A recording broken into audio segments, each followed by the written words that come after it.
Lonely librarian finds mysterious love. Letters. Shockingly, they're from a billionaire admirer. Clara Evans had grown used to silence. Her life moved in rhythms most people never noticed: the hiss of the radiator in her small apartment, the soft creak of the library's wooden doors. Each morning, the whisper of pages turning under fluorescent light. At 32, she had mastered the art of fading into the background. Patrons came and went, students rushed in and out, but Clara remained like the furniture, dependable, invisible, expected. She told herself it didn't matter. She had her books, her carefully cataloged shelves, her quiet rituals. But late at night, when the morning came the way it always did for Clara Evans, quietly. She unlocked the library doors, flicked on the lamps one by one, and stood for a moment in the hush before the day. Dust motes drifted like slow snow in the slats of light. Somewhere in the building, the heater coughed awake. She breathed in the familiar scent of paper and varnish and old glue. This, she told herself, was enough. A sanctuary, built of spines and margins. Her life ran on rituals. Tea at 7:10, keys in the second pocket, returns cart parked at the foot of the poetry aisle because the wheels on the other one stuck. Patrons would come at 9, the retirees who claimed the newspapers, the undergrads with eyebrows furrowed over laptops, the mother with twins, who always asked for something with dragons. Clara would smile, recommend, stamp due dates. She would be attentive without ever being seen. When you do a job perfectly, you disappear into it. She told herself that was a kind of grace. The rain had tapered to a whisper by the time she rolled the returns cart toward the stacks. She shelved methodically, dewy decimals as comfort order stitched back into a world that unraveled so easily. At the poetry section, her fingers paused over a battered copy of Pablo Neruda love poems. The spine had a crack running through it, like a healed wound. When she tipped the book open, an envelope slipped out and landed near her shoe. No postage, no address, just her name written in elegant, precise cursive, as if the letters themselves had been taught to sit up straight. Clara. She looked left-right. The aisle held only the lamplight and the steady rows of books. Someone was playing a very odd joke, she thought. Or something else. Her thumb slid under the flap. The paper inside was thick, cream-colored, edged faintly, with a watermark you could feel more than see. Someone with resources, then. Someone who cared how things felt in the hand. To the woman who tends to forgotten stories, you may not notice it, but your kindness leaves ripples. Today, I saw you help a child find his first book of fairy tales. The smile you gave him was more valuable than any treasure. Please accept this letter as my way of saying someone sees you. No signature, just a single initial at the bottom, written smaller than the rest, like a secret tucked into a secret. Clara's first reaction was not joy. It was suspicion, the kind you learn after a lifetime of being overlooked. Surely this couldn't be for her. Surely there was another Clara. Surely someone was watching with ill intent. But those words had seen the moment with the little boy and the dragon book. She had crouched, asked him what kind of brave he liked best, guided his finger along a title until his whole face lit up like a struck match. No one else had been close enough.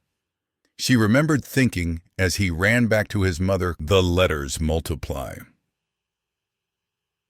The next morning broke soft and gray. Clara carried the anticipation like a second heartbeat. She unlocked the library door, flicked the lamps, and went through the motions with deliberate calm, though every muscle hummed with one question. Had he found her note?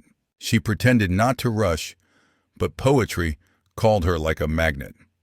At 8:07, before even setting out the pencil cup, she slipped between the shelves and reached for Neruda. The cracked spine greeted her like an accomplice. She flipped to the page where she had tucked the catalog card, bracing for disappointment. It was gone. Her lungs emptied in a rush. Someone had been here. Someone had touched the same pages she had touched. She pressed her lips together, half in disbelief, half in giddy terror. The boy from yesterday. A wandering student? No, it was him. A small envelope thinner than the first now lay between the last two poems. She hesitated before sliding it free.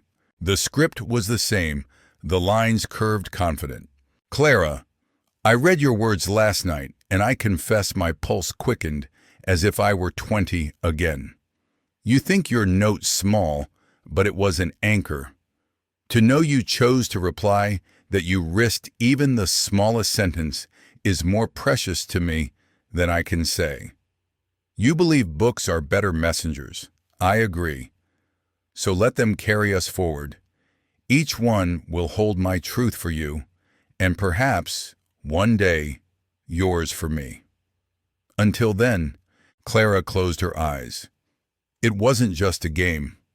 Whoever A was he wanted, this wanted her words. Not her face, not her body, but the fragile, invisible thread between them. She hugged the letter against her chest before quickly tucking it into her cardigan pocket, as if June from archives might swoop in at any second to scold her for breaking some unspoken rule. For the rest of the day, she couldn't contain the flicker of a smile. She shelved books with an extra care, spoke to patrons with more warmth, and even hummed under her breath while typing in new acquisitions. The world hadn't changed, yet everything had. The weeks unfolded like chapters, each week a new letter, always hidden in a different book, sometimes in history, sometimes in classics, once in an atlas that smelled faintly of sea salt. Clara learned to hunt for them, to wander with purpose through the stacks. She found herself touching spines, tilting covers, her heart quickening when she spotted an envelope's edge. And the words inside, oh, the words. One read, "Do you know how rare you are, Clara? You give your attention without calculation. You ask nothing back. In my world, everyone wants something. But you, your gift is silence, the kind that comforts. I crave it." Another, "I noticed how you pause before answering a question, as if measuring your response to avoid harm." The first clue, Clara couldn't shake it. That single-word headlines burned in her mind like a watermark. Every time she glanced at the fourth letter, her stomach twisted with a cocktail of awe and dread. This wasn't a harmless secret admirer. This was someone whose very name carried weight, someone the world had already judged, dissected, celebrated, or condemned. And he had chosen her. The shift in her days. The library felt different now. Every patron who crossed the threshold became a suspect. Clara found herself cataloging details she had never noticed. Before the sharp suits of men who donated to the university, the faint cologne of businessmen pausing in the history section, even the quiet, tired eyes of a professor lingering too long by the circulation desk. She asked herself questions she never dared whisper. Could it be him? Did he glance at her because he knew, or was she imagining it? It was madness, and yet she couldn't stop. The fifth letter. The next letter arrived a week later, hidden inside Wuthering Heights. She spotted the creamy envelope the moment she pulled the book from the shelf, her pulse leaping like a struck bell. She carried it to her desk hands, trembling as though she held contraband. The words inside made her sit down hard. "Clara, today I nearly betrayed myself. You brushed past me in the corridor with your cart of books, and I almost said your name aloud. It would have been careless, but my restraint grows thin. Each time I see you move grace in small gestures, patience in your silence, I ache to step forward. Yet I stop myself. Because if you knew me, you might see not the man who writes these words, but the billionaire headlines that cling to me. And I cannot bear for that to be all you see. Yours, still hidden A. She dropped the letter to the desk, her hands pressed against her mouth. A billionaire. The word rippled through her body. Her knees trembled. She looked around the library as if expecting the revelation to be written across the patrons' foreheads. It wasn't possible. Billionaires belong to glossy magazines, not the muted aisles of her small-town library. And yet the words were here in her hand, in script, that by now felt achingly familiar. She reread the line I ached to step forward. The sincerity of it clashed with the enormity of the claim. Could someone so powerful, so public, really be hiding in her quiet world, leaving breadcrumbs in novels? The fracture of hope and fear. Clara didn't sleep that night. She lay awake staring at the ceiling, the letter clutched in her fist.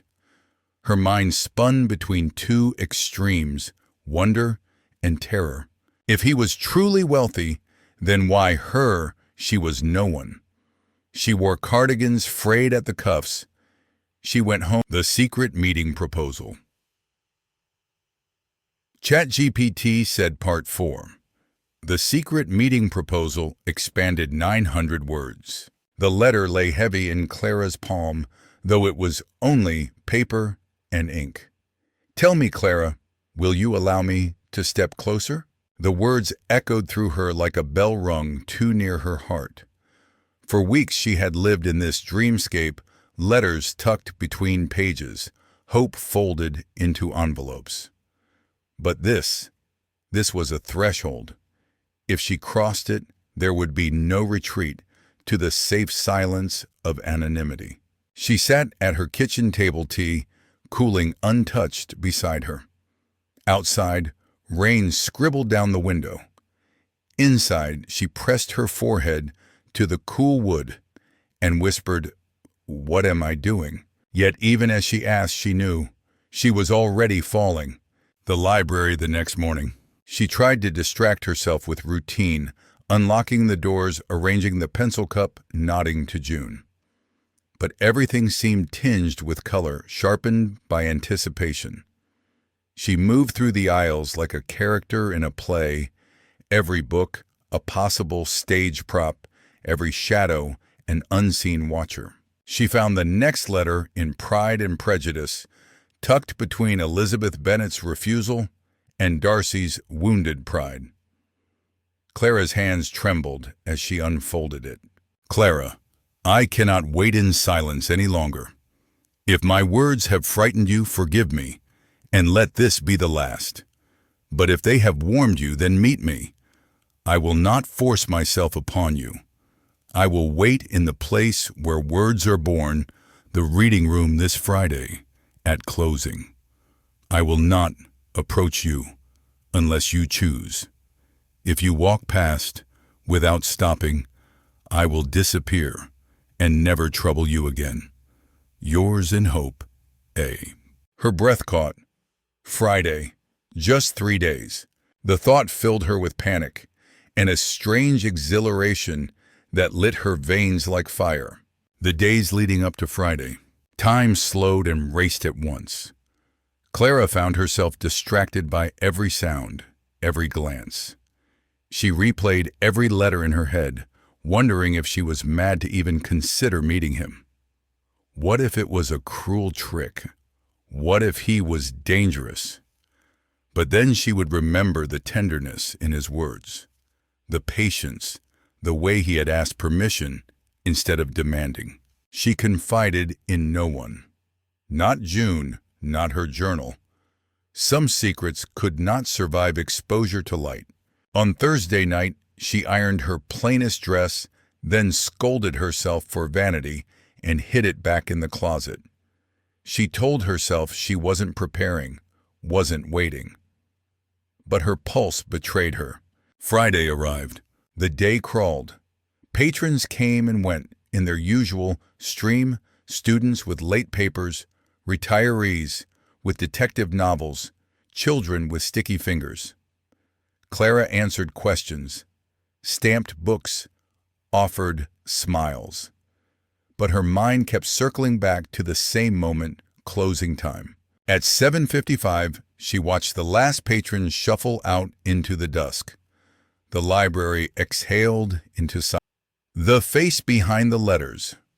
Clara couldn't breathe. Her body rooted to the floor as if the library itself held her in place.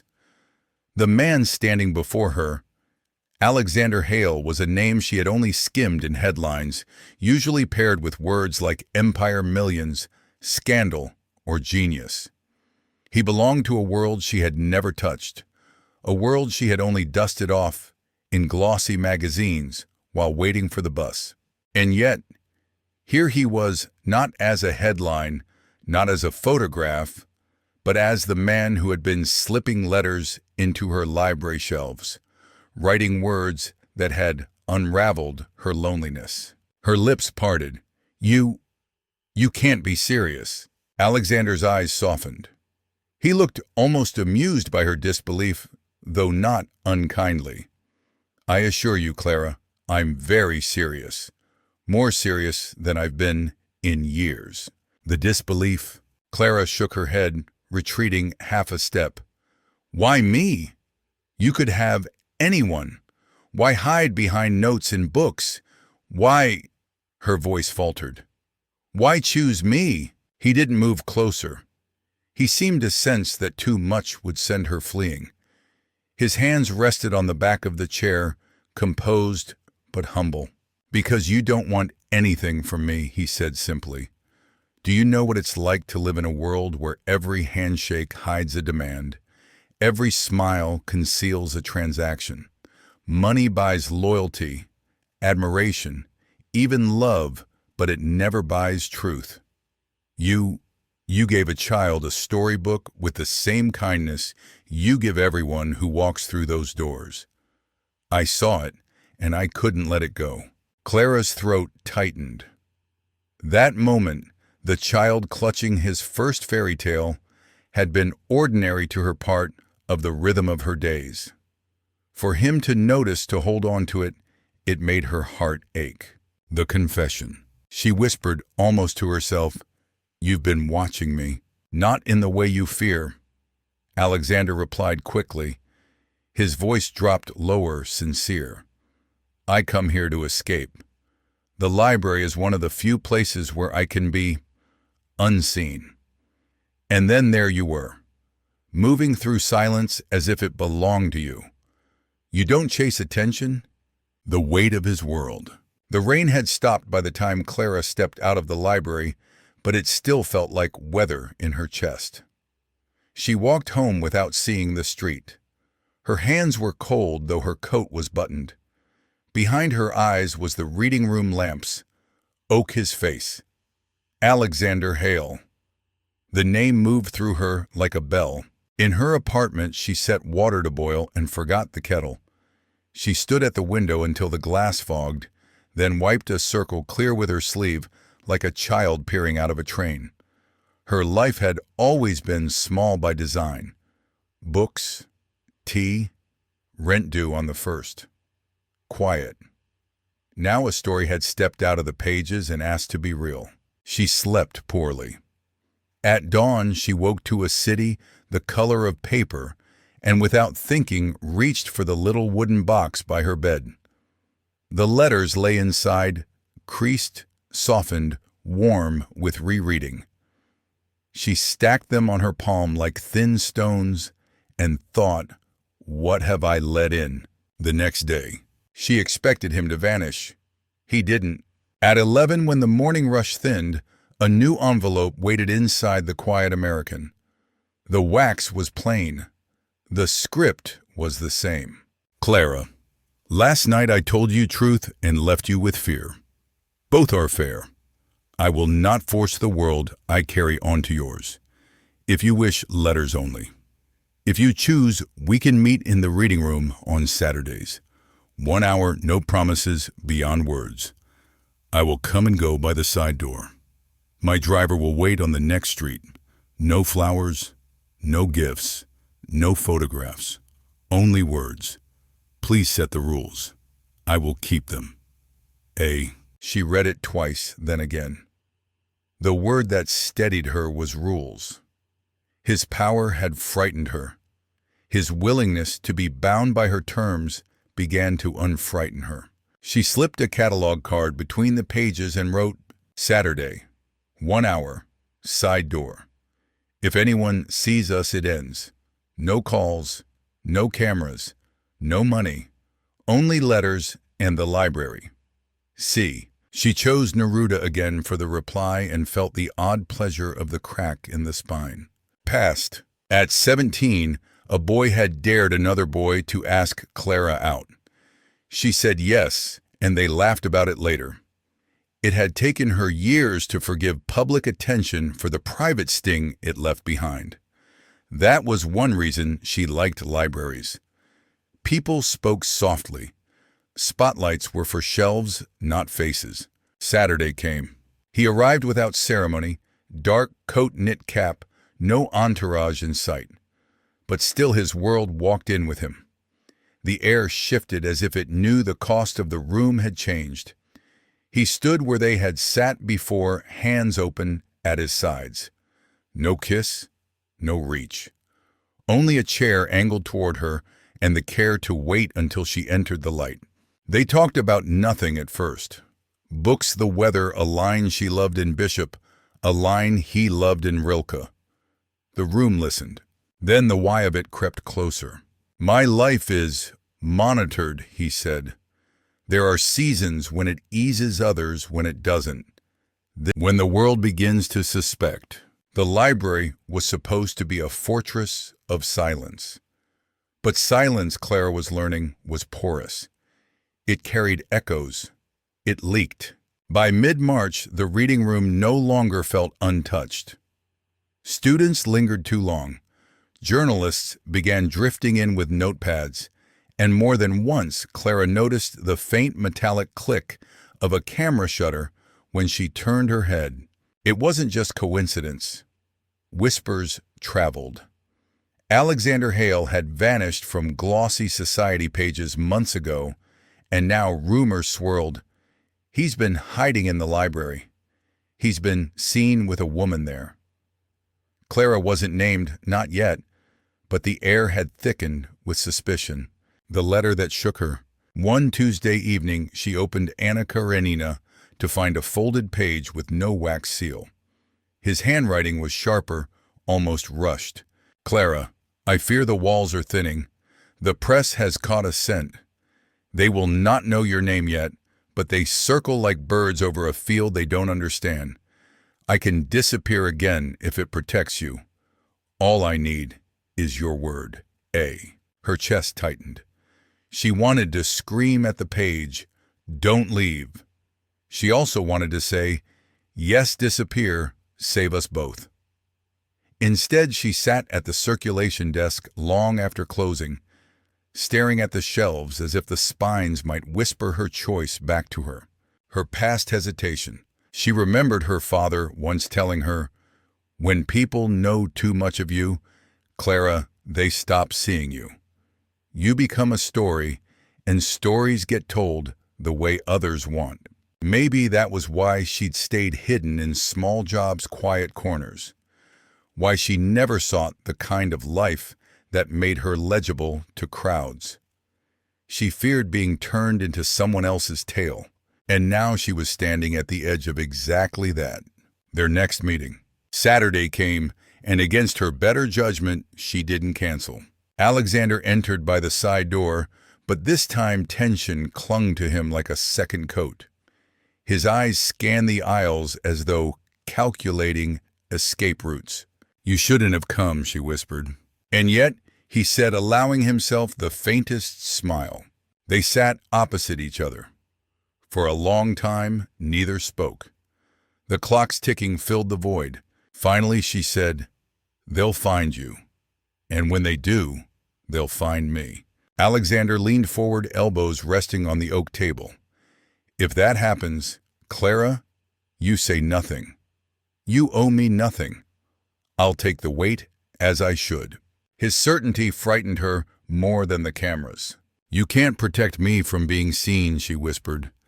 "That's the part that terrifies me." The temptation to vanish. He exhaled, closing his eyes briefly.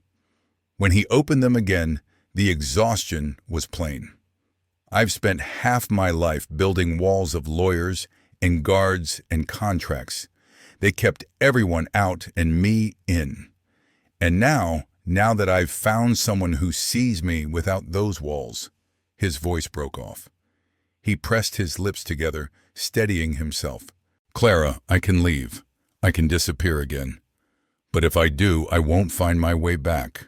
The words cut through her like glass. The choice that changed everything. The question lingered in the air like the toll of a bell. "Do you want this, Clara? Even if it means the world finds out." Her life until now had been made of small certainties, shelving returns in alphabetical order, brewing tea at exactly 4 minutes, living in a world quiet enough to hear her own thoughts. And now, Alexander Hale, the man whose name carried entire empires, was asking her to choose between safety and a story larger than she had ever dared to imagine. Her silence. For a long time, Clara couldn't speak. The library seemed to conspire against her, every lamp buzzing, every clock tick, amplifying her hesitation. She lowered her gaze to the table, tracing the oak grain with her fingertips. "I don't know if I can live in your world," she whispered. "I don't belong there. People like me, we get swallowed." Alexander's reply was steady, but his jaw clenched. "And I don't know if I can live without what I've found here. I have everything, Clara, except the one thing I can't buy. The one thing I'd give it all away for." Her breath caught. "Which is you." The word was a stone dropped into still water, rippling through her until she could hardly breathe. Her past rising up. Clara thought of her father's warning about becoming someone else's story. She thought of all the years she had walked home unseen, unremarkable, safe. What if stepping into his light erased her completely? But then she remembered the letters, the quiet grace of his words, the way they had seen her when no one else had. He had not tried to turn her into a headline. He had tried to keep her hidden, protected. It was the world that threatened to twist them, not him. The turning point. At last Clara looked up. Her eyes were wet but fierce. "If we do this, it has to be real. Not a headline. Not a scandal. Not some fairy tale that ends when the ink dries." "It will be real," Alexander said, without hesitation, "because I have nothing left worth lying for. And if they call me a gold digger, a fraud, if they drag my name through the dirt, then I'll stand next to you. In it," he promised. "Not one step behind, not one step ahead, beside you." The sincerity in his voice broke something open in her. The first touch. For weeks they had skirted around each other with words, notes, silences. Now Clara's hand inched forward across the table. His met it halfway. The contact was brief, trembling, almost accidental, yet it sealed something words never could. It was a vow. The storm outside. The storm, of course, came fast. A tabloid ran the first piece. 2 days later,